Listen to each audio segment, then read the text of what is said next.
is what makes man God. And I'm not going to debate the right or wrongness of that, because who the hell knows? But I can tell you that they pervert whatever it is that might be divine about their philosophy by becoming what they profess to destroy. To destroy, yes. And so, in their zeal to bring about the New World Order, they destroyed the political will of the nation when they assassinated John F. Kennedy, which has furthered their goals, because it made a lot of people feel so helpless that, God, if they can kill the president, who am I? You know, what can I do? I'm just one lonely, helpless person. So they quit voting. They abdicated their power. And, of course, through agents like Robert Groden and many others, Oliver Stone, they're being convinced that our government sucks, that our government is the problem, that the Constitution doesn't work, that the Bill of Rights aren't real. We're playing right into their hands, in other words. We're playing right into their hands, because there's nothing wrong with the Constitution or the Bill of Rights or our government. The people. You see, it's been infiltrated. And from within, they are eating at the heart of this nation like a cancer, this secret society. They are destroying it. They are subverting it. Our Constitution has not been allowed to work since 1945, and maybe even earlier.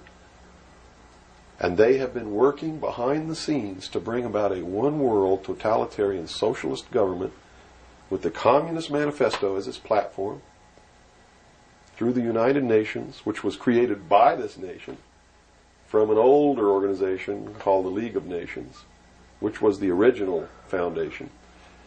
And at the highest levels of our government, the Constitution's already been scrapped, and they are working under the aegis of the UN Participation Act and the United Nations Charter. Which says what?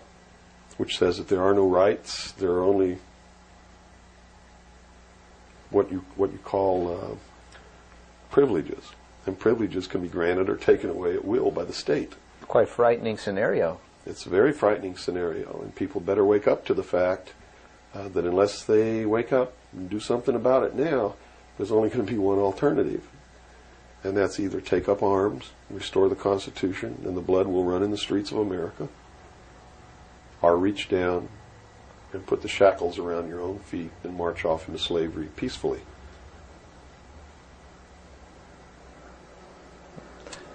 It's not going to be easy the coming years.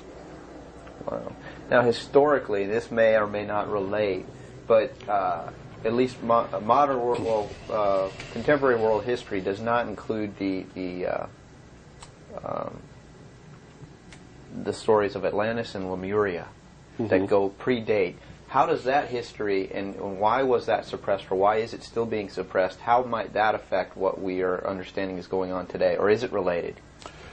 Well, I'm not sure if a place called Atlantis or Lemuria ever existed or didn't exist. I don't really know. But I do know that the story that is told about the civilizations that lived there are something that we should listen to, because this whole scene may have played itself out before on this earth. And if you understand the theory, which I believe has been accepted as fact now, of continental drift, there may have been an Atlantis and a Lemuria, which had tremendously developed technologies and societies. And the same scenario that we're playing out now in this great stage called the world may have played itself out over and over again in the past for millennium.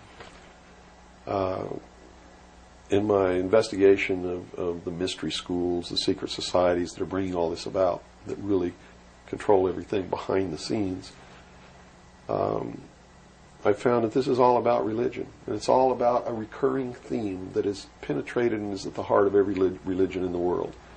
And that is a creator or a creatress who has a son that is sacrificed and then is resurrected and saves the world or saves humanity. It seems to be an archetype that is within us. And so that you don't go flipping out watching this tape. I'm a Christian. I believe in the teachings of Jesus Christ, even though it may turn out that he may have never lived. the scene, it doesn't matter. When you read his words, and you can go back through history and find these are the same words that were spoken by every Savior that there ever was, are the most beautiful, most profound, most affecting words that have ever been spoken on the face of this earth. And when I get down and almost get to a point of hopelessness, I just go read the Sermon on the Mount. And I come back up again. Because in the end, it's not going to matter whether Jesus ever lived or didn't live. The story is real. And it's within all of us. And it brings us to something within ourselves that is good. But these men don't look at that. They believe that the end justifies the means, that these stories are just stories, and that the real meaning behind it all is that man can transcend his animal state through the realization of intellect and the overcoming of all of his emotions and feelings and morals, guilt, all of these things. And I just can't go along with that because I believe it's our emotions that tell us when we're doing wrong. We feel it within ourselves.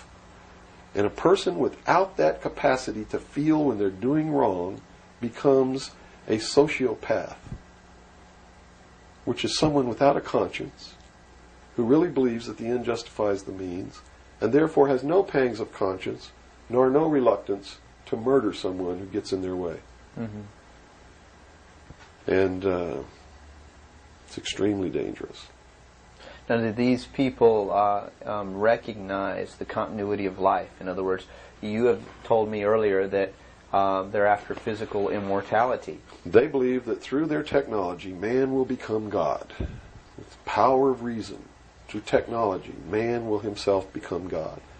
They will engineer, just like Hitler wanted to do, the super race who will live forever. And the concept is the same, and the men behind it are the same as Hitler was. When they killed John F. Kennedy, it shows you what kind of men they are. Because they would not stop to kill anyone who gets in their way. And they've never stopped at it. Their goal, literally, to bring about the New World Order, will be to kill approximately 2 billion people before the year 2000.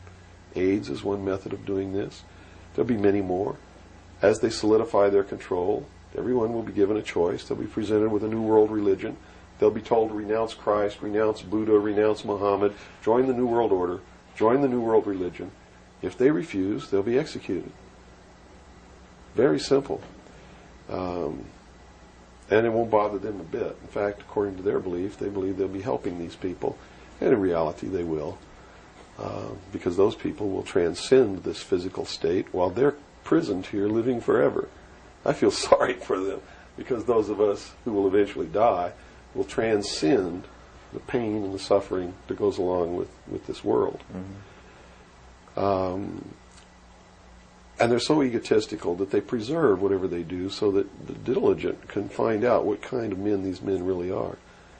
For instance, the Kennedy assassination, I've been showing a film for 5 years that shows exactly who did it. I show you exactly where Oswald is on the film. He wasn't even on the 6th floor. He was standing in the doorway of the book depository building watching the motorcade go by. And it's incredible. At the same time, you said they would have everybody renounce religion. Yes. Have they as well been using it as a tool for their means? If you're a Christian, you'll be required to renounce Christ and join the New World Religion.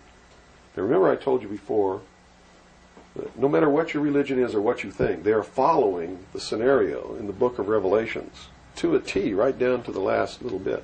If you want to know what's going to happen in the future, if we don't wake up, and through the power of those, see, not one drop of blood ever has to be spilled, and no one has to ever put any chains on their legs or their arms, ever.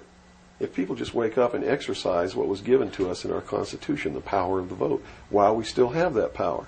So you say there is still a possibility for like one individual watching this tape to actually make a difference? You better believe it. How would that be so? Well, number one, learn what the truth really is. Get away from the fantasy that you've been living. Educate other people, those you know, your family. Once that begins to happen, it spreads. And then if the people decide that they don't want what they have in store for us planned, just through the power of the vote, they can make this country and the world